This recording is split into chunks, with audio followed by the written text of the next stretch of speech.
एक एक अंग, कंज माने कमल, कमल के समान, पादारविंद, हस्तारविंद, नयनारविंद, मुखारविंद, बदनारविंद, सब अरविंद ही अरविंद। तो एक एक अंगों का ध्यान करने लगे, कल्पनाओं में खोने लगे, फिर लग गई समाधि और रथ के घोड़े ऐसे उड़े कि सीधे आगरा पहुंच गए। आगरा में जाके ख्याल आया, अरे राम राम, फिर छूट गया मथुरा पीछे। आगरा से फिर मोड़े घोड़े। स्थिति यह है कि घोड़े तो वायु वेग से दौड़ रहे हैं और अक्रूर जी ख्यालों में खो रहे हैं, इसलिए कभी इधर ज्यादा निकल गए, कभी उधर, फिर आगे निकल गए। जैसे तैसे सवेरे के चले चले अपने आप को संभालते हुए, घोड़ों को संभालते संभालते जब जी श्री वृंदावन धाम में रथ पहुंचा तो रथेन गोकुलम प्राप्त सूर्यश्चास्त गिरिम नृप। परीक्षित सूर्यास्त हो गया वृंदावन में पहुंचते पहुंचते। कारण यही था क्योंकि होश में नहीं थे, अपने आप में नहीं थे। जो ही सूर्यास्त के समय रथ प्रविष्ट हुआ वृंदावन में, कन्हैया गौचारण करके लौट रहे थे। दोनों भैया गौचारण करके लौटे हैं तो अभी अभी भगवान के पग चिन्ह स्पष्ट रूप से ब्रज रज में अंकित दिखाई पड़ रहे हैं। जो ब्रज रज में गोविंद के पग चिन्ह दिखे, रथ से तुरंत अक्रूर जी कूद पड़े। पग चिन्ह देखते ही आनंद में विभोर हो गए, बार बार ब्रज रज को अपने पूरे अंग पर लपेटने लगे, उसका पूरा अभिषेक करने लगे। धन्य है ब्रज रज, ब्रज वसुंधरा, जो मेरे प्यारे प्रभु के पाद पद्मों से विभूषित हो रही है। अपने प्रिय की हर वस्तु प्रिय लगती है। आज प्रभु के पग चिन्हों में ही प्रेम पुलकित हो गए श्री अक्रूर जी महाराज। उन्हीं को देखकर पैदल ही आगे बढ़े, रथ छोड़ दिया। दोनों भैया गौचारण के बाद गोदोहन की तैयारी कर रहे थे। दोनों भैया एक दूसरे के गले में गलवैया डाले, मंद मंद मुस्कुराते दोहिनी हाथ में लिए गौशाला की ओर जा रहे थे। वो दोनों की योल छवि दूर से अक्रूर जी ने देखी। ददर्श कृष्णम रामं च ब्रजे गोदोहनं गतं पीतनीलांबरधरौ सरदं गुरुहे क्षणौ। पीत नीलांबरधरौ, दाऊ जी हमारे गोरे हैं, हमेशा नीलांबर ही ओढ़ते हैं, और कन्हैया हमारे वैसे ही नीले हैं, इसलिए पीतांबर ओढ़ते हैं। तो श्याम वर्ण पर पीत परिधान और गौर वर्ण पर नील परिधान बहुत फबता है। तो दाऊ जी गोरे हैं इसलिए नीलांबर धारण करते हैं और कन्हैया पीतांबर। सुखदेव जी कहते हैं पीत नीलांबर धरऊ, पीतांबर नीलांबर धारी दोनों भैयाओं को दूर से देखते ही दौड़ पड़े अक्रूर जी और लपक कर भगवान के चरणों में साष्टांग प्रणाम कर लिए। भगवान ने जो देखा बरबस उठा रहे हैं, फिर भी चरण छोड़ते नहीं। भगवान ने बरबस उठा करके हृदय से लगा लिए और दोनों भैया बड़ा प्यार बताने लगे। ओहो हमारे चाचा जी आए गए, चाचा जी आए गए, इतना प्यार बरसाए। अक्रूर जी के तो आनंद का पारावार नहीं रहा। दोनों भैया हाथ पकड़ के भीतर ले गए, नंद बाबा से मिले, उच्च आसन पर बैठाए, चरण धोए और भगवान ने मधुपर्क आदि के द्वारा विधिवत अक्रूर जी का पूजन किया। अतिथि देवो भव, उस भाव से। अतिथि मतलब जिसके आने की कोई तिथि न हो, अचानक घर में आ जाए, वो साक्षात देवतुल्य होता है। तो अचानक अक्रूर जी का आगमन हुआ है, तो चाचा होने के साथ साथ अतिथि भी हैं, बड़ा स्वागत किया। भोजन आदि से निवृत्त कराकर जो ही विश्राम कक्ष में जाके भगवान ने विश्राम दिया तो नंद बाबा ते बोले, बाबा अब आप भोजन करो, हम चाचा जी की सेवा करके फिर आएंगे। ठीक है लाला। दोनों भैया चरण दबाने लगे। चरण दबाते दबाते पूछा, चाचा जी अब बताओ मथुरा में सब कुशल से है, सब कुशलता है? अक्रूर जी मौन। आप जवाब क्यों नहीं दिए? भगवान बोले, ओहो समझ गया, आपसे प्रश्न ही करना बेकार है। अस्पताल में कोई भर्ती हो और कोई मिलने वाला उससे कहो भैया मौज में हो, तो ये प्रश्न कितना अजीब सा लगेगा। अरे अस्पताल में जब है तो क्या मौज उससे पूछना, मौज में होता तो अस्पताल ही क्यों होता, कुछ चक्कर तो है। भगवान भी बोले चाचा जी किम नुनः कुशलम प्रक्षे एध माने कुलामय, हमारे यदुवंश के शरीर में कंस रूपी कैंसर पैदा हो गया है और इस भयंकर रोग के उत्पन्न होने के बाद कौन यदुवंशी कुशल हो सकता है, इसलिए आज कुशलता का प्रश्न करना ही व्यर्थ है, पूछना ही बेकार है। अक्रूर जी बोले कन्हैया बिल्कुल ठीक कह दी आपने मेरे मन की बात, मैं यही दुविधा में था कि आपको क्या कुशलता बताऊं। कंस के रहते मथुरा में कोई कुशल नहीं हो सकता और ये बीमारी इतनी भयंकर हो गई है कि अब इसका ऑपरेशन होना बहुत जरूरी है, इसलिए डॉक्टर लेने आया। ये आपके हाथों से ही ऑपरेशन होगा। और धीरे धीरे कंस का सारा षड्यंत्र समझा दिया। मल्लशाला के षड्यंत्र से आप पर वो एक योजना बना रहा है। भगवान खूब हंसे और बोले चाचा जी जब मामा जी ने इतना याद किया है हमको तो मिलने हम जरूर जाएंगे, पर ये षड्यंत्र वाली बातें आप किसी को न बताइए, इसकी कोई चर्चा न कीजिए, नहीं तो मेरा जाना असंभव हो जाएगा। कहीं बाबा को भनक भी लग गई कि कोई षड्यंत्र है मेरे प्रति, वो किसी भी हालत में ना मुझे भेजेंगे, किसी भी स्थिति में जाने नहीं देंगे। अच्छा ठीक है, और समझा के भगवान तुरंत बाबा के पास आए। बाबा बाबा हम तो मेला देख भी जाएंगे चाचा जी के संग। नंद बाबा तुरंत आए, भैया अक्रूर काय को मेला है। अक्रूर जी ने मेला का वो सब वातावरण बताया। ओहो भाई तब तो हम भी जरूर चलेंगे, चलो साथ में मेला भी देखे आएंगे और कंस को कर भी देते आएंगे, वार्षिक कर, इनकम टैक्स। नंद बाबा ने तुरंत पूरे वृंदावन में ही दुहाई लगवा दी, जो मथुरा को मेला देख वो चाहे सवेरे तैयार है जाए। घर घर में गली गली में सभी ग्वालों को सूचना पहुंचा दी गई। ग्वाला तो बड़े प्रसन्न हो गए कि हम भी कन्हैया के साथ मेला देख भाई आज मथुरा जाएंगे, पर गोपियां अत्यंत व्याकुल हो गई। निकल पड़ी अपने अपने घरों से गोपांगनाएं और झुंड बना बना के बैठ गई। आप उसमें बोली सकी ये अचानक क्या कार्यक्रम बन गया। कन्हैया को हम विदा तो नित्य करती थी गौचारण के लिए, पर उस विदाई में ये आशा रहती थी कि सूर्यास्त होते ही अगवानी करेंगी, वो लौट के तो घर ही आएंगे। परंतु यदि मथुरा गए तो कोई गारंटी नहीं कब लौटे। सुना है मथुरा तो बहुत ही सुंदर है, कहीं उस मथुरा नगरी के सौंदर्य में माधव मुग्ध हो गए और वहीं बस गए, तब ये सब आशंकाएं एक दूसरे के मन में उत्पन्न भई, चर्चा प्रारंभ भई। एक गोपी बोली सखी अब हमारे तुम्हारे सोचने से तो कुछ होगा नहीं, होगा वही जो विधाता ने हमारे भाग्य में लिख दिया होगा। तब तो दूसरी गोपी बोली सखी कुछ भी हो ये विधाता भी बड़ा निष्ठुर है, बहुत ही क्रूर है, कैसे कैसे विधान लिख देता है। अरे जिन श्री कृष्ण के दर्शन में पलक गिरना भी हमारे लिए कठिन हो जाता है, उन श्री कृष्ण से हमारा वियोग यदि इसने लिखा है तो इसके समान कोई क्रूर नहीं हो सकता, निष्ठुर नहीं हो सकता। विधाता को गाली देने लगे। अहो विधातस्तव न क्वचित् दया संयोज्य मैत्र्या प्रणयेन देहिनः ताशा कृतार्थान् विमुनञ्च पार्थकम् विक्रीडितं तेर्भकचेष्टितं यथा। अरे विधाता तुझ में बिल्कुल भी दया नहीं, रंच मात्र भी नहीं। तेरा हृदय कितना निष्ठुर है।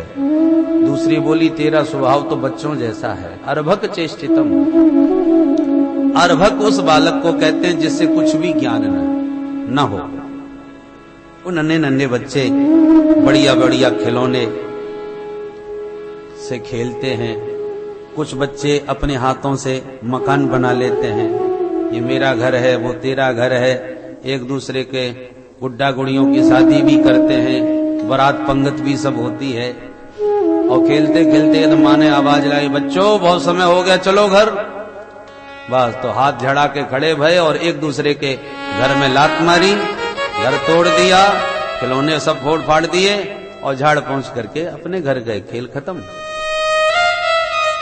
परंतु जो घर वातावरण बनाया था वो तो सब उजड़ गया 1 मिनट में। बच्चों को तो उजाड़ने में भी आनंद आता है। एक बोली, ये विधाता बिल्कुल ऐसा ही है। हम और तुम तो अब इसके खिलौने हैं। हम सबको खिलौना बना के अपनी मर्जी से खेलता है। जब मन लगा तब खेला, जब मन भर गया पटापट फोड़ दिया। चाहे जिसका वियोग, चाहे जिसका विछोह। अर्भक चेष्टितम यथा। दूसरी गोपी बोली, बहन विधाता तो मैंने देखे नहीं, उन्होंने भाग्य में क्या लिखा है मुझे पता नहीं। मैं तो कहती हूं हमारे लिए यमराज बन के अक्रूर आया है। अरे यही मथुरा से ना आता तो कृष्ण बलराम भला कहीं क्यों जाते। एक बोली, सखी ठीक कह रही है, मैं तो कहती हूं इसका नाम अक्रूर नहीं क्रूर होना चाहिए। सबसे बड़ा क्रूर व्यक्ति वह होता है जो चाहे जिसकी हत्या कर दे। हत्या करने में जैसे तनिक भी संकोच न लगे, ऐसा व्यक्ति भयंकर क्रूर होता है। पर उससे भी अधिक क्रूर वह माना जाता है जो मारता तो नहीं है, परंतु पकड़ करके आंखें निकाल के ले जाता है। तो जिंदे व्यक्ति की जो आंख निकाल ले, उससे बड़ा भयंकर क्रूर कौन होगा। महाकसाई होता है। और ये ऐसा ही कसाई है। ये हमारे प्राण तो नहीं लेता, पर सारे ब्रजमंडल की जो 2 आंखें हैं कृष्ण और बलराम, इन दोनों आंखों को निकाल करके ब्रजवासियों को अंधा बनाने आया है। इससे बड़ा क्रूर कौन हो सकता है। अक्रूर जी को कोसने लगे। क्रूरस्त्वमक्रूर समाख्ययास्मनस् चक्षुर्हि दत्तम हरसे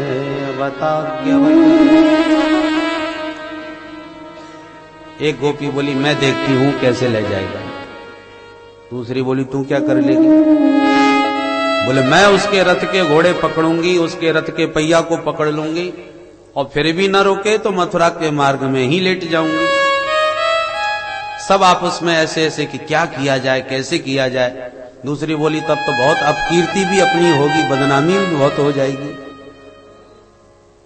रात भर योजना बनती रही, कुछ समझ में नहीं आई क्या हो। सवेरा हो गया।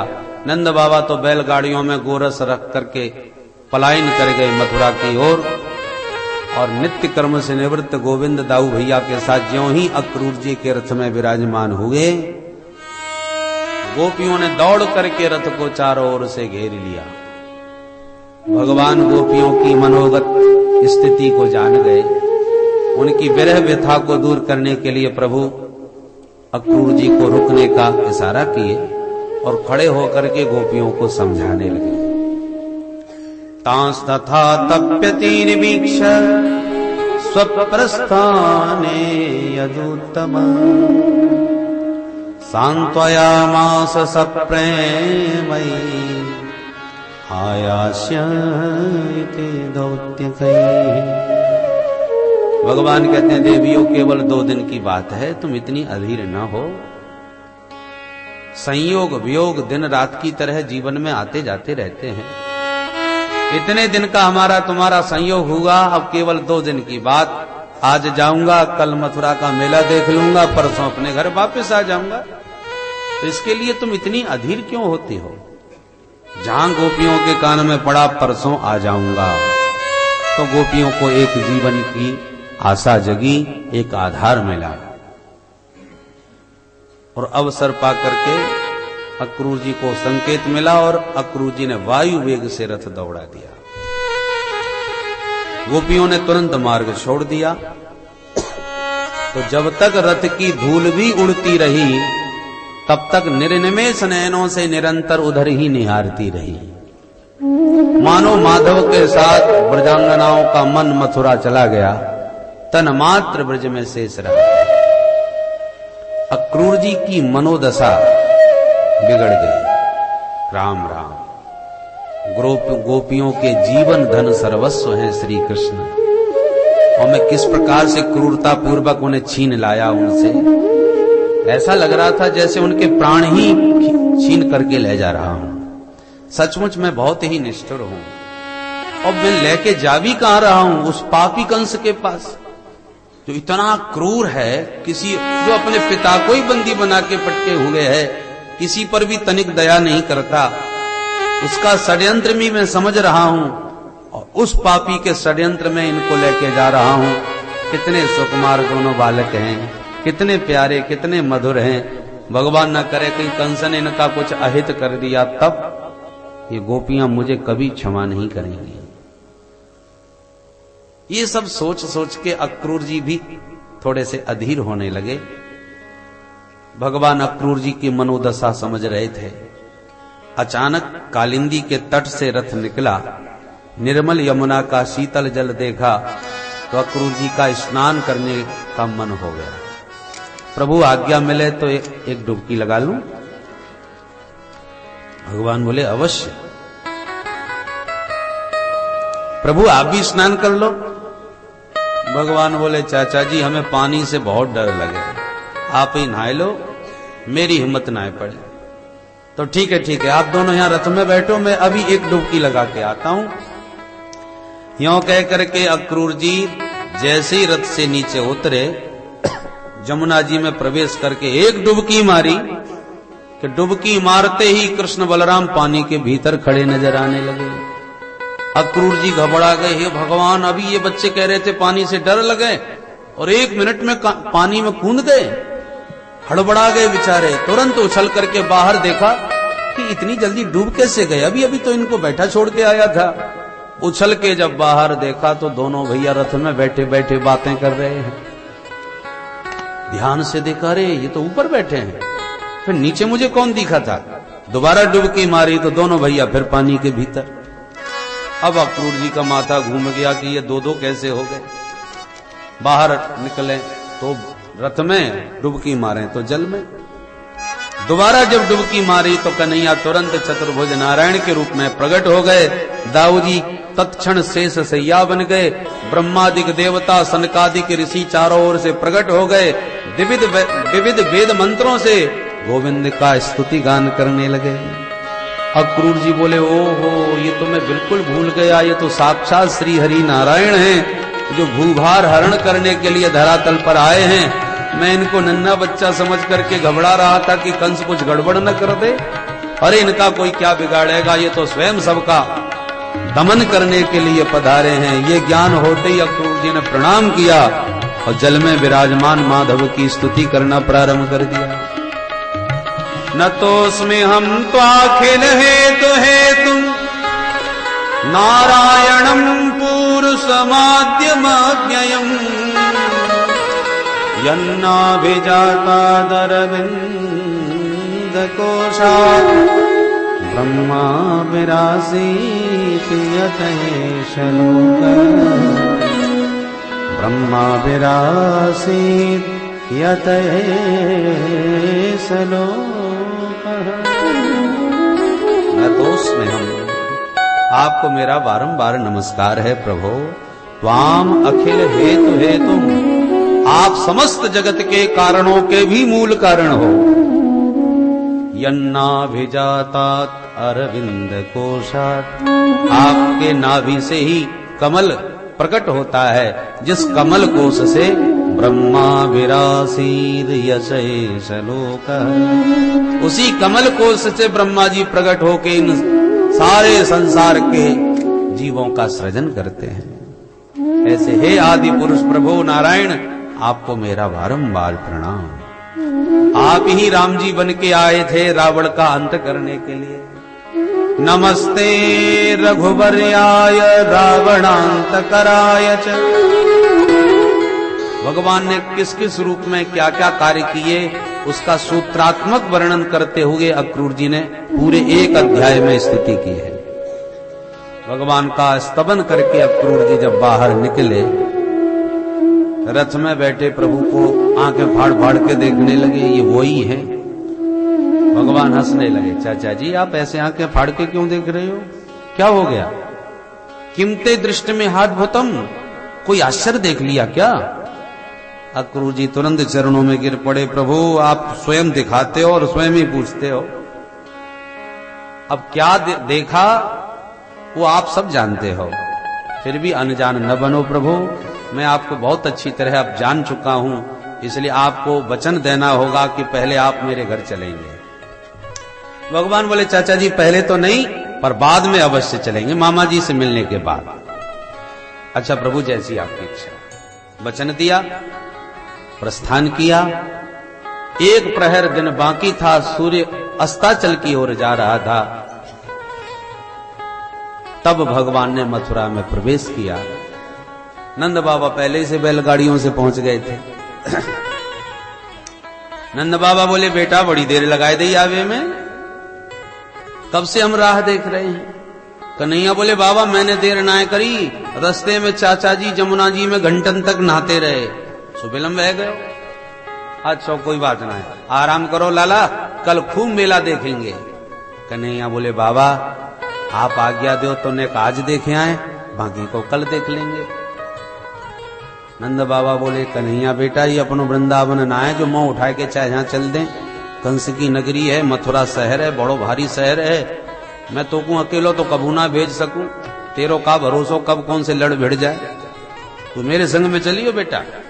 कन्हैया बोले बाबा मेला घूमने को आनंद तब मिले जब मेल के लोग हो गए, हमारो तुम्हारो का मेल, तुम बुड्ढे बुड्ढे अलग जाओ, हम बच्चे बच्चे अलग जाएंगे। बलराम जी बोले बाबा मैं बहुत होशियार हूं, या कन्हैया को मेला घुमा के तुरंत रात होवे से पहले आ जाऊंगो, आप या की न को कछु प्रकार से चिंता मत करिए। नंद बाबा समझ गए छोरन की ज्यादा इच्छा है घूमने की। अच्छा ठीक है बेटा बलराम, तुम को समझदार मालूम पड़े, यहाँ पे तो वो ने को भरोसा ना है, या संग में लेके जाइयो, रात होवे ते पहले लौट आइयो। ठीक है बाबा आप कोई चिंता मत करियो। चल कन्हैया पकड़ हाथ दाऊ जी चल दिए। श्री दामा मद मंगल भी आए हुए थे। ए कन्हैया अकेलो अकेलो कहां जावे? कन्हैया बोले चलो तुम भी सब चलो। ग्वाल मंडली भी संग में निकल पड़ी और चल पड़े मथुरा मेला देखने के लिए। बोल भक्त वत्सल भगवान की जय। मिथिला में राम जी महाराज लखनलाल जी को घुमाने ले जाते हैं और मामला उलट गया है, छोटे भैया बड़े भैया बन चुके हैं, इसलिए बलराम जी आज कन्हैया को मथुरा घुमाने ले जा रहे हैं। परंतु जो हालत मिथिला की भई वही हालत मथुरापुरी में भी भई। जैसे ही प्रवेश किया पूरी मथुरा नगरी में तहलका मच गया, हल्ला मच गया। गली गली में एक ही शोर, ए भैया वो पूतना को मारवे बारो छोरा आ गयो। कोई कहे भैया वो गोवर्धन उठावे वारो गिरधारी आ गयो। तो मथुरावासी नर नारी सुनते रहते थे कि एक बालक ऐसा है 7 वर्ष की उम्र में 7 कोस के गोवर्धन को 7 दिन 7 रात तक एक अंगुरिया पे उठा लियो। तो सुनने के बाद सभी भौचक्के रह जाते थे, वो वीर बालक कौन है, जरा कभी हम भी तो उनके दर्शन करें। पता चला आज अपने शहर में आया है। बावले हो गए सब, निकल पड़े नर नारी घर द्वार छोड़ के। धाये धाम काम सब त्यागी, धाये धाम काम सब त्यागी, धाये धाम काम सब त्यागी, धाये धाम काम सब त्यागी। मनहु रंग निधि लोचन लागी, मनहु रंग निधि लोचन लागे। धाये धाम काम सब त्यागी, धाये धाम काम सब त्यागी, धाये धाम काम। सब गृह कार्य छोड़ के नर नारी निकल पड़े। जिस गली से गोविंद निकल जाएं उसी गली में भीड़ मच जाए। भीड़ में घिरे हुए कन्हैया को देखने के लिए देवियां भी दौड़ रही हैं। जो कभी घर की देहरी के बाहर कदम नहीं रखती थी आज मुंह खोले भाग रही हैं। ए सखी वो कारो कारो मुरली वारो निकल गयो का, दूसरी कहती है बावरी तो अब तक बैठी क्या कर रही थी, अब वाले तो निकल के गए हैं, जल्दी भाग।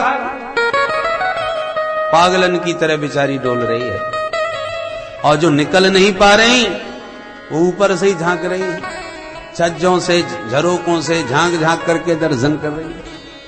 यदि ऊपर खड़ी ब्रज गोपी को एक झलक भी दिख जाती है भीड़ में जाते कन्हैया की, तो ऊपर से ही चिल्लावे लग जाए, सखी देख वो गयो कारो कारो मुरली बारो, यही ने तो पूतना मारी, यही ने गोवर्धन उठायो।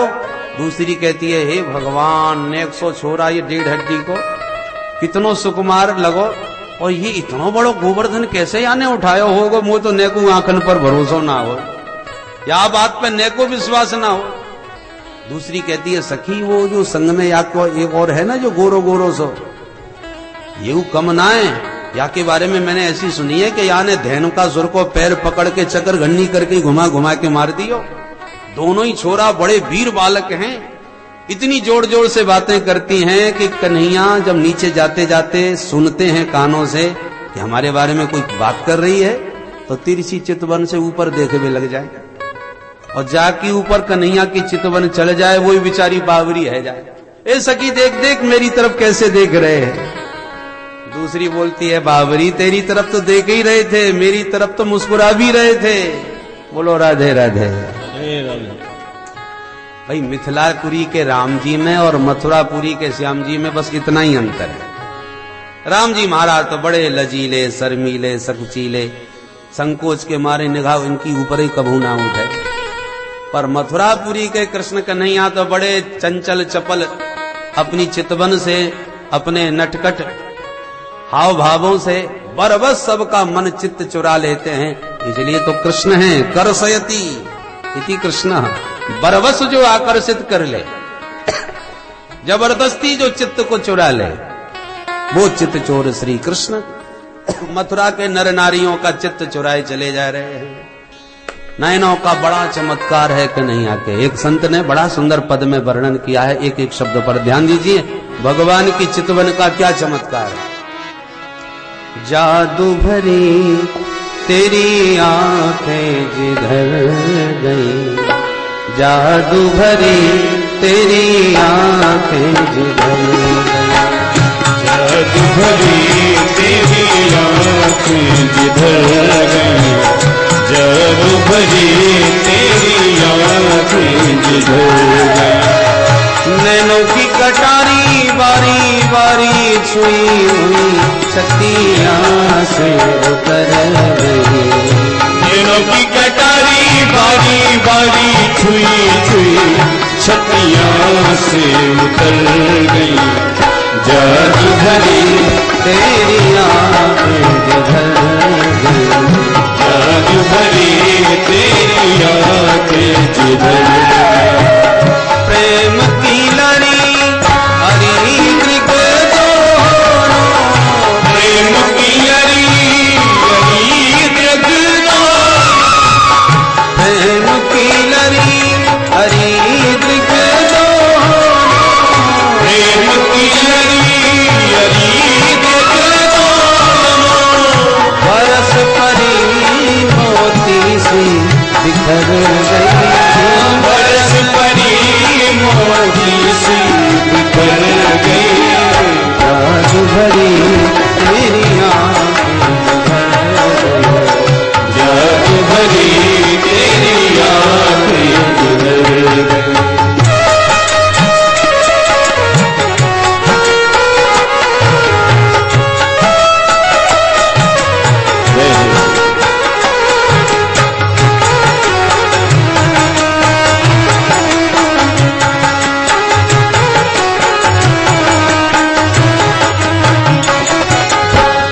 अब पल पल करत नहीं तारे, अब पल पल करत नहीं तारे। एक बार जिसकी दृष्टि पड़ गई तो फिर दृष्टि वहां से हटने का नाम ही नहीं लेती।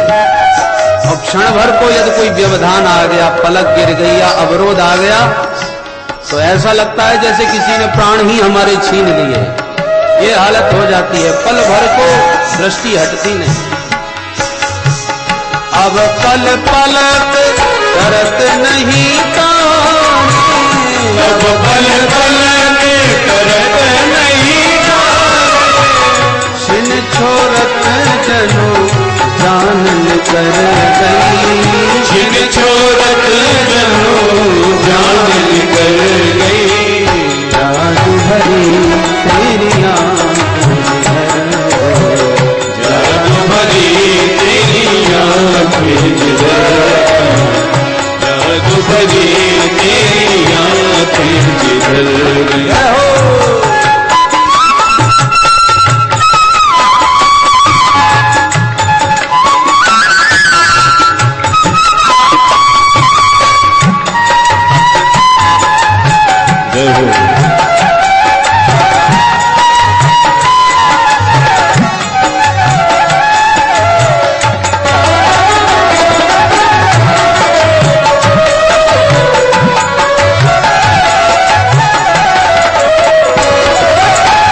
नैनों की कटारी बारी बारी पलकन मारी, नैनों की कटारी बारी बारी पलकन मारी।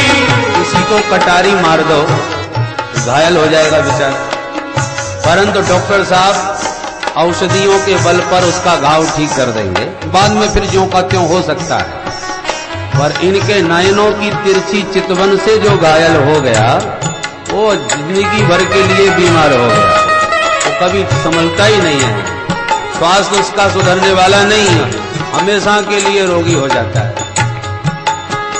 नैनों की कटारी बारी बारी पलकन मारी, नैनों की कटारी बारी बारी पलकन मारी। जादू की पिटारी दृग, जादू की पिटारी दृग सुई मुई कर गई, जादू की पिटारी दृग सुई मुई कर गई। जादू भरी तेरी आँखें जिधर गई, जादू भरी तेरी आँखें जिधर।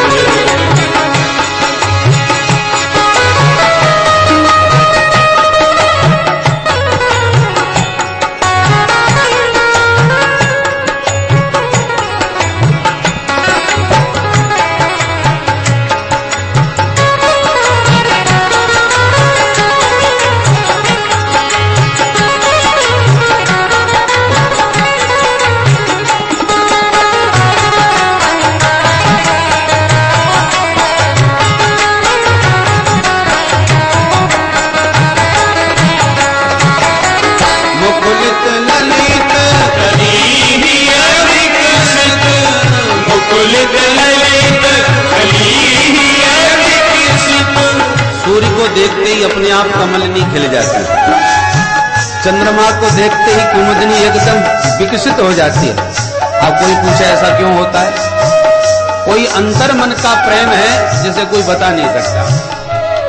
कमलनी खिले बिना रह नहीं सकती सूर्य को देखकर। ऐसे रसिकों को गोविंद के दर्शन पाते ही हृदय उल्लास से भर जाता है। अब क्यों भर रहा है ये वो खुद नहीं जान पाते। मुकुलित ललित कली ही विकसित, मुकुलित ललित कली ही विकसित। प्रेम पराग सरस रस भर गई, प्रेम पराग सरस रस भर गई। जादू भरी तेरी आँखें भर गई, जादू भरी तेरी आँखें जिधर गई, जादू भरी तेरी आँखें जिधर गई। निरख छटा घन घोर घटा भावना की उमड़ गई, निरख छटा घन घोर घटा भावना की उमड़ गई। जादू भरी तेरी आँखें जिधर, जादू भरी तेरी आँखें जिधर। बोल कृष्ण बलदेव की जय, मोर मुकुट वंशी वारे की जय। दोनों भैया अपनी मधुर मुस्कान से समस्त मथुरा के नर नारियों को मुग्ध करते हुए जा रहे थे। सुंदरियां सुंदर सुंदर सुमन वृष्टि कर रही थीं। ऐसा प्रतीत हो रहा था जैसे सुंदरियां मथुरा की अपने सुंदर मन को ही सुमन के माध्यम से समर्पित कर रही हों। छोटे छोटे ग्वाला बोले, अरे लाला, मथुरा में तो आज पहली बार आए हैं अपन। भैया मथुरा तो बहुत ही सुंदर है, पर एक बात बता कन्हैया, जब अपन पहली बार आए हैं फिर भी तेरे ऊपर बड़े फूल बरसाए जा रहे हैं। तेरी कछु पुरानी रिश्तेदारी है क्या यहाँ पे? तेरी जान पहचान है? कन्हैया हंस के बोले, तुम्हें पता ना है, यहाँ के महाराज जो कंस है ना, वो मेरे खास मामा जी लगे। तो इतने बड़े मामा को भानुचो जब आएगो तो स्वागत ना होएगो। ब्रजवासी बोले, क्यों रे दारी के, ये बात तू पहले ना बता सको हमें? वही हम सोच रहे थे, कोई चक्कर तो है। तेरी बड़ी जय जयकार रह रही है, और पहले से बतायो हो तो हम बढ़िया वाली बगलबंदी पहन के और बढ़िया चमाचम होके ना आते। अब इन पुराने कपड़न में तेरे मामा से मिलेंगे तो भिगमंगा जैसे ना लगेंगे। जा तू अपने मामा से मिल, हम ना जाएंगे तेरे संग। कन्हैया बोले, तो इतने नाराज काय क्यों है रहे हो? बोलो तुम्हें का चाहिए, मामा जी के यहाँ सब व्यवस्था बन जाएगी। ब्रजवासी बोले, लाला तो सबसे पहले हमें चमाचम कपड़ा दिलवा, पोशाक हमारी जोरदार होना चाहिए, तोते कमनाए हम। भगवान बोले, चल दिलवा देंगे। 4 कदम और आगे बढ़े, तब तक सामने से धोबी आता दिखा, वो भी महाराज कंस का। राजसी वस्त्रों को पोटली में बांध के सेवक के सिर पर लाद कर आगे आगे चला आ रहा था, चांदी का डंडा तान कर। महाराज अधिकारी से ज्यादा वाके चपरासी में गर्मी होए, बड़ा अहंकार में भरा। निकट आते ही कन्हैया मुस्कुरा के बोले, मामा जी राम राम। धोबी नीचे से ऊपर तक देखने लगा, ये भांजा कहां से आया? क्यों भाई, मामा कैसे बोला? भगवान बोले, मेरा नाम कृष्ण कन्हैया, ये मेरे दाऊ भैया और बाकी सब मेरे सखा हैं, और यहाँ के महाराज कंस है ना, वो मेरे खास मामा जी लगे। तो मामा के गांव में जितने मिले सो सबरे मामा। अरे अब समझ में आया, तो कृष्ण हमारे महाराज ने तुमको ही बुलवाया है। भाई नाम तो मैंने भी तेरा बहुत सुना है भाई, पर मुझे सब मालूम है तेरे मामा क्या स्वागत की तैयारी कर रहे हैं। चिंता मत कर। भगवान बोले, अरे तुम्हें सब मालूम है तो खास मालूम चलो मामा जी के। एक निवेदन है, ये पोटली में मामा जी का ही कपड़ा है ना? बोले हाँ। अरे दिनक 2-4 मोह दे दे, हमारे ब्रजवासी पहन लेंगे तो एक बढ़िया अच्छे लगेंगे, तो स्वागत करवावे में मुझे आनंद आवेगो। दे दोगे क्या 2-4? सोई धोबी गरम हो गया। ए जंगली कहीं के, इतनी हिम्मत, महाराज के कपड़े तुम लोग गमार ग्वाले पहनोगे? सारी जिंदगी गायों के पीछे हियो हियो करते डोलते फिरते हो, जंगलों में गड़ा पोखरन को पानी पीते। तेरी हिम्मत कैसे पड़ गई महाराज के कपड़े मांगने की? ईदृशा नैव वासांसी नित्यम गिरी बने चराहा। जो भगवान को जंगली बनचर आदि बोला, सोई भगवान ने घुमा के एक थप्पड़ गाल में मारा, तो एक थप्पड़ में ही गर्दन कट के दूर गिरी। बोल नंद के लाला की जय। रजकस्य कराग्रेण सिर कायादपातयत्, काया से ही सिर अलग हो गया। और धोबी जो खड़े थे पुटरिया लिए, वो थर थर कांपने लग गए। हे भगवान, या छोरा के तो हाथ में तलवार फिट है। थप्पड़ मारती गर्दन अलग, पोटली पटक पटक के प्राण बचा के सबरे धोबी भगदड़ मच गई, भाग गए। कन्हैया बोले, ब्रजवासियों छांटो बीनो अपने मन पसंद कपड़ा, सब अपने मामा जी के हैं, काउते पूछने की जरूरत ना है। तब तो जय जयकार बोलते ग्वाला बड़े गदगद भय। खोल पोटली, जाकू जो समझ में आया उसको निकाल के पहन लियो। अब कहां तो 10-11 साल के छोरा, और कहां महाराजा धीराज कंस के कपड़ा कैसे बने? खुशी के मारे जाकू जो समझ में आया उसको पहन लियो, और चलवे लगे तो पूरी सड़क साफ होवे लगे। ब्रजवासी बोले, लाला कपड़ा तो बहुत अच्छे हैं, परंतु आनंद ना आयो भैया। देख तो पूरी सड़क साफ है रही है। भगवान बोले, ज्यादा ढीले हैं तो नेक ऊपर उठा ले, आगे का जो ठीक ठाक है जाएंगे। अब ऊपर उठा के चलें तो ऐसे लगे जैसे हैंगर से टांग दे हो। अरे कन्हैया भैया, यहां में तो और बुरे भिखमंगा लग रहे हैं, मांगे भाई अलग समझ में आ रहे हैं। भगवान बोले, परेशान ना हो, आगे सब व्यवस्था ठीक ठाक है जाएगी। सो पकड़े पकड़े चले जा रहे हैं। एक दर्जी ने दूर से देखा तो चक्कर में पड़ गया, ये नया फैशन कौन सा चल गया।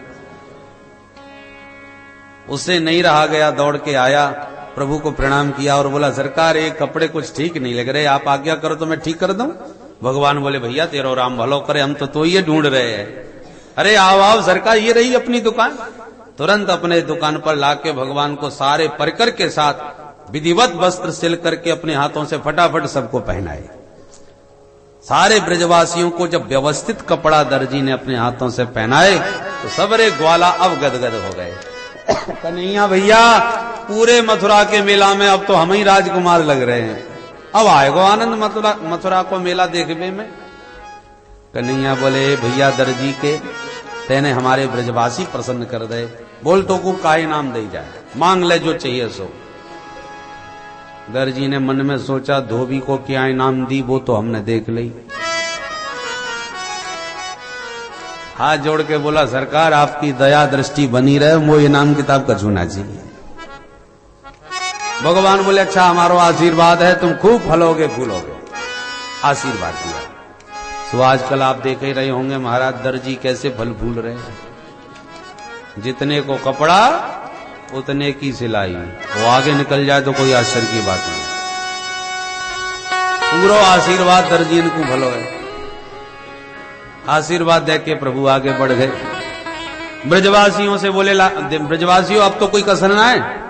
ब्रजवासी बोले लाला कपड़ा तो बड़े चमाचम दे देते ने, पर एक कसर तो है। क्या कसर है भैया?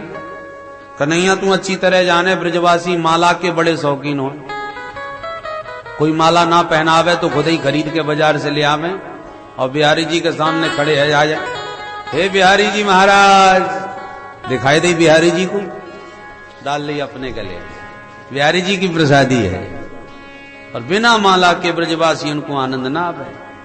कन्हैया ने गलो सुनो है, माला पहनवाए दे। कन्हैया बोले अभी लो। ततस्सुदाम्नो भवनम मालाकारस्य जगमतो। सुदामा नाम का एक माली मथुरा में रहता था, भगवान का बड़ा ही भक्त था। भगवान सब ग्वालों के साथ माली के घर पहुंच गए। माली माधव का दर्शन करते ही मुग्ध हो गया, सारी मालाएं उठा लाया, सारे ब्रजवासियों सहित गोविंद को पहना दिया और खुशी के मारे नाचने लगा। भगवान ने उसे भक्ति का आशीर्वाद दिया और आगे प्रस्थान किया। कहो ब्रजवासियों अब तो कोई कसर ना है। अरे लाला बढ़िया चमाचम कपड़ा है गई, गले में बढ़िया माला भी गिर गई, अब थोड़ी कसर और है। अब का कसर पड़ गई भैया? ब्रजवासी बोले लाला तू अच्छी तरह जाने ब्रजवासियों को माथो सुनो ना अच्छो लगे, जब तक थापक धुआ चंदन न पुत जाए तब तक आनंद ना आए। चली जा रही थी बाजार में, दूर से ही देखते भगवान बोले अरे सुंदरी जी। कुब्जा ने जिंदगी में पहली बार ये संबोधन सुनो। घर से निकलते ही तो बच्चे कुबड़ी कुबड़ी कह के चिढ़ाते थे, जो नाराज होते थे। आज मोते सुंदरी कौने कही, पीछे मुड़ के देखा, जो भगवान की झांकी देखी सोई दौड़ी भागी ठुमकती चली आई। महाराज मोते कछु कह रहे हो का? भगवान बोले हाँ सुंदरी तुम्हें ही याद कर रहे हैं, एक परिचय तो दो, कौन हो तुम? गदगद होके कुब्जा ने परिचय दिया। दास्यास्मि हम सुंदर कंस सम्मता, त्रिवक्र नामाह्यनुलेप कर्मणि, मदभावितं भोजपतेरते प्रियं, बिना युवां कोऽन्यतमस्तदर्हति, बिना युवां कोऽन्यतमस्तदर्हति। महाराज मैं सैरंध्री हूं, कंस की दासी हूं। पूरे मथुरा मंडल में मेरे हाथ का घिसा चंदन इतना प्रसिद्ध है कि भोजपते है अति प्रियम। महाराज कंस को मेरा चंदन बहुत पसंद आता है, इसलिए उन्हीं के दरबार में चंदन लेके जा रहे हैं। भगवान बोले सुंदरी हमारे मामा जी लगे महाराज कंस, मामा जी तो बहुत चंदन लगाई दियो आपने, एक दिन हमें ही लगा दियो। कुब्जा बोली महाराज आपने तो मन की बात कह दी, मैं यही कहने वाली थी, एक दिन आप भी तो मेरो चंदन लगा के देखो, महाराज कभी भूल ना सकोगे, इतना प्यारो मेरो चंदन है। भगवान बोले तो देर ना करो, आज लगाई दो, माथो झुकाई दियो। कुब्जा ने बड़े प्रेम से प्रभु के माथे पर चंदनानुलेपन किया। ग्वाला भी आगे बढ़वे लगे, हाँ देवी जी ने कितकू भी। कुब्जा ने सब ब्रजवासियन के माथे पर चंदन पोत दिया, पूरा कटोरा ही खाली कर दिया। ग्वालन को एक टिप्पी से काम ना चले, पूरा गाल तक महाराज चंदन से पोतने। गल छप्पा संप्रदाय अलग गई है ब्रजवासियों की। ब्रजवासी बोले लाला वाह बेचारी टेढ़ी मेढ़ी ने कितनी मेहनत से चंदन के सोहे को तेने सबरो तो वाको चंदन ले लियो पोत लियो और देवे के नाम पर कछु ना है। भगवान बोले अच्छा अभी हम दें। तुरंत कुब्जा के निकट माधव आए, वाके पैर के अंगूठे को अपने चरण के अंगूठे से दबाई लियो और वाके ठोड़ी से हाथ लगाई लियो। जैसी ठोड़ी से हाथ लगाया सो दाऊ जी मुस्कुरा के मुंह घुमा के खड़े हो गए। धीरे से बोले लाला ध्यान रखियो ये अपनो वृंदावन ना है। कन्हैया हंस करके बोले बड़े भैया आप चिंता मत करियो कोई गड़बड़ ना होगी। ग्वाला मधुमंगल सब धीरे से बोले लाला कछु है जा तेरी तो जोड़ी बन गई, तू भी 3 जगह से टेढ़ो ही रहे और ये तो वैसी टेढ़ी है, टेढ़ा टेढ़ी की गजब की बन गई जोड़ी। हंसवे लगे सब ग्वाला और इतने में कन्हैया ने वाकी ठोड़ी के नीचे हाथ लगा के एक झटका मार दियो। मुकुंद संस्पर्शनाथ सद्यो बभूव प्रमदोत्तमा। कन्हैया के एक झटके में तीनों कुबड़े गायब हो गए और छम छम करके नाचवे लग गई कुब जाता। बोल कृष्ण कन्हैया लाल की जय। मालूम पड़ा कोई एक्यूप्रेशर का होगा झटका। सुबह के तीनों कुबड़े गायब हो गए, एकदम स्वस्थ हो गई, परम सुंदरी हो गई। पीतांबर पकड़ के प्रणय निवेदन करने लगी, प्रभु आप पधारिए मेरे घर। भगवान बोले अवश्य आएंगे देवी जी, पहले मामा जी से मिले आवे यहाँ के बाद। क्यों कह के कुब्जा को विदा किया और आगे प्रस्थान। अब तो जितने भी बड़े बड़े उद्योगपति व्यापारी मथुरा के थे, जगह जगह पर भगवान की इस महिमा प्रतिभा को जानकर कोई लौंग इलायची खिला रहे हैं, कोई तांबूल पकड़ाए रहे हैं और जगह जगह भगवान का स्वागत परिचय देते हुए कर रहे हैं। महाराज हम तुम्हारे पिताश्री से बहुत पुराने परिचित हैं, पर समय का खेल है महाराज, अब आप आ गए सब ठीक हो जाएगा। ऐसे कोई ना कोई, अब देखो घर में किसी ने नहीं बुलाया, बस चलते चलते दरवाजे पर ही दंडवत प्रणाम करके परिचय दे दिया। क्यों? व्यापारियों का यही धर्म है, जिसके लक्षण सत्ता में जाते दिखाई पड़े उसी से राम राम पहले से ही प्रारंभ कर देनी चाहिए। बोलो राधे राधे। राधे राधे। दूरदर्शी होना चाहिए व्यापारी को। अब घर में इसलिए भी नहीं बुला रहे कि सत्ता पलट जाएगी, कोई भरोसा भी तो नहीं है, तो रिस्क भी नहीं लेना चाहिए। तो इसलिए जगह जगह पर व्यापारियों ने सूक्ष्म भगवान का आदर पूजन किया, परिचय देते हुए, सबको अभयदान देते हुए भगवान आगे बढ़े और कंस के मुख्य सभागार में पहुंच गए। बाद सभागार में एक विशाल धनुष रखा हुआ था। गर्ग संहिता के अनुसार परशुराम भगवान ने दिया था कंस को। देते समय सावधान किया था कि इस धनुष को कोई तोड़ नहीं सकता और जो तोड़ देगा वो तुझे छोड़ नहीं सकता। तो ये परख थी कंस की। उसी धनुष पर गोविंद की दृष्टि पड़ी तो बोले दाऊ भैया कितना प्यारा धनुष है, आप आज्ञा करो तो उन्हें उठा के देख लो। दाऊ जी हंस के बोले कन्हैया अपने मामा जी को धनुष है, चाहे जैसे देखो अपन ते कौन मना करे। तो तमाम सैनिक जो धनुष की सुरक्षा में कंस ने लगा रखे थे वो सब हंसने लगे। इन कल के बच्चों की बातें तो सुनो, कह रहा है उठा लो, ये धनुष कोई ऐसा वैसा है। दाऊ जी बोले लाला तो ने को उठा के तो दिखा दे। अब बड़े भैया की आज्ञा मिलते ही कन्हैया ने एक झटके में बाएं हाथ से उठाया। करेण वामेन सलील मुद्रितम सज्जं चक्रत्वा निमिषेण पश्यताम। बाएं हाथ से उठा धनुष को, जो प्रभु ने प्रत्यंचा चढ़ाई के धड़ाम से 2 टुकड़े भरे। बोल नंद के लाला की जय। धनुष टूटने का इतना भयंकर शब्द हुआ कि धरती हिल गई, सैनिकों के होश उड़ गए, कंस का सिंहासन हिल गया, बेचारा गिरते गिरते बचा। सैनिक मारने टूट पड़े, मारो इस बालक को, धनुष तोड़ कैसे दिया। जो मारने को सैनिक दौड़े, दाऊ जी बोले लाला जल्दी एक टुकड़ा फेंक। कन्हैया ने आधो टुकड़ा अपने हाथ और आधो दाऊ जी की ओर उछाल दिया और दोनों भैयाओं ने धनुष के टुकड़े से सैनिकों की वो धुनाई पिटाई करी के प्राण बचा के भागते नजर आए। भागे भागे कंस से बोले गजब हो गया सरकार, आपके धनुष को कृष्ण ने तोड़ दिया। जो कंस ने सुना कि कृष्ण ने धनुष तोड़ दिया, उसे पक्का विश्वास हो गया कि अब हमारी भी गारंटी खत्म। बोलो राधे राधे। बाबा का वचन याद आ गया, इसलिए कृष्ण को साक्षात काल मान करके भयाक्रांत होके थरथर कांपने लगा। हालत ये हो गई कंस की, अब तो सामने वाले से बात करे तो बाकी आंख की कारी पुतरिया में कन्हैया काला काला नजर आ गया। भोजन करे तो दाल में कहीं काला जीरा भी दिख जाए तो थाली फेंक के भागे। आ गया काला काला मुरली वाला। पानी पीते समय जल में काली छाया दिखे तो लोटा फेंक के भागे। ये हालत हो गई महाराज। 24 घंटे काला काला मुरली वाला मन मस्तिष्क में छा गया, एक पल को भी भुला ना पा गया। भगवान ने तब तक अंधेरा जान करके लौटे आए विश्राम घाट अपने बाबा के पास। बाबा बोले लाला घूम आओ मेला। हाँ बाबा। बेटा काऊ से लड़ाई झगड़ा तो ना कियो तूने? अरे ना बाबा, हमने काऊ से बात ही ना करी। और चुप ही जाकर के बाबा के पास विश्राम। अब बेचारे कंस को विश्राम कहां, नींद उड़ गई उसकी तो। और थोड़ा भी नींद का झोंका आ भी जाए तो स्वप्ने प्रेत परिस्वंग खरे आनम विषाद।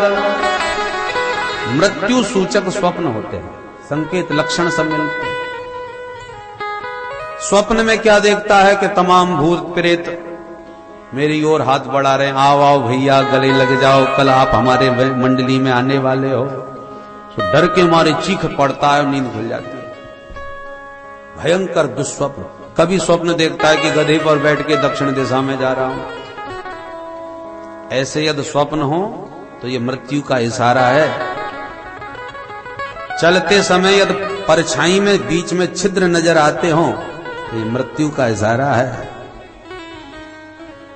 कान बंद करो तो एक विचित्र ध्वनि भीतर से सुनाई पड़ती है, उसे प्राण घोष कहते हैं, नाद ब्रह्म कहते हैं, कई नाम है उसके। प्रतिदिन यदि ध्यान से सुनो, निशब्द कोई शोर शराबा ना हो रहा हो, तब शांत वातावरण, तो वो विचित्र ध्वनि सुनाई पड़ती है। और जिस दिन वो ध्वनि सुनाई न पड़े, समझ लो गोविंदाय नमो नमः। मृत्यु से कुछ समय पूर्व वह ध्वनि शांत हो जाती है। इसलिए ये मृत्यु को जानने का सबसे बढ़िया तरीका है। इन्हीं चिन्हों से कई लोग अपनी मृत्यु को पूर्व में ही समझ लेते हैं। इस समय कान बंद मत करना, इस समय तो कथा सुनना। घर में एकांत में बैठ के कभी उस शब्द को सुनने का, समझने का अभ्यास करना। ये सब संकेत मिलने लगे कंस को, इसलिए डर के मारे बेचारा अधमरा तो वैसे ही हो गया। प्रातः काल नंद बाबा बोले लाला चल अब मैं घुमाऊं। कन्हैया बोले बाबा हम तो अपने आप घूम लेंगे, आप आगे आगे जाओ। तो फिर बलराम को समझाए करके दाऊ श्री नंद बाबा निकल गए और बाद में दाऊ भैया के साथ कन्हैया चल दिए। जैसे ही कंस के सभागार में आज प्रातः पुनः प्रवेश करने को हुए तो दरवाजे पर कुबले पीड़ हाथी खड़ा था, बड़ा विशाल, 10,000 हाथी का बल।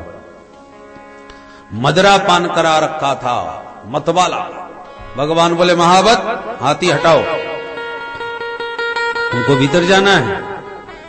सोई महावत ने अंकुश मारा, हाथी चिंगाड़ा, भगवान की ओर दौड़ा। जैसे ही भगवान की ओर आया, भगवान ने लपक के उसके लंबे लंबे दोनों दांत पकड़ लिए, जोर का झटका मारा, हाथी के दांत दोनों टूट के भगवान के हाथ आए गए। दाऊ जी बोले लाला एक दांत इतकू फेंक। लंबे लंबे दांत थे, तो दोनों भैयाओं ने एक एक दांत संभाला, एक आगे से एक पीछे से जो धुनाई करी तो हाथी महावत दोनों ही गोविंदाय नमो नमः दोनों को ढेर कर दिया दरवाजे पर और कंधे पर धर के हाथी के दांत फिर चले भीतर। जो भीतर प्रवेश किया, कंस ने दूर से देखा हाथी के दांत लिए कन्हैया को, सो कांप गया। अरे राम राम, लगता है हाथी गया, देखो प्रमाण पत्र लिए खड़ा है। बुरी तरह हालत बिगड़ गई कंस की, मानो यमराज काल दंड लिए खड़े हैं, ये ऐसी स्थिति कंस को लगी। परंतु भगवान तो एक ही हैं, देखने वाले अनेक हैं, भावनानुसार सबको भगवान भिन्न भिन्न दर्शन दे रहे हैं।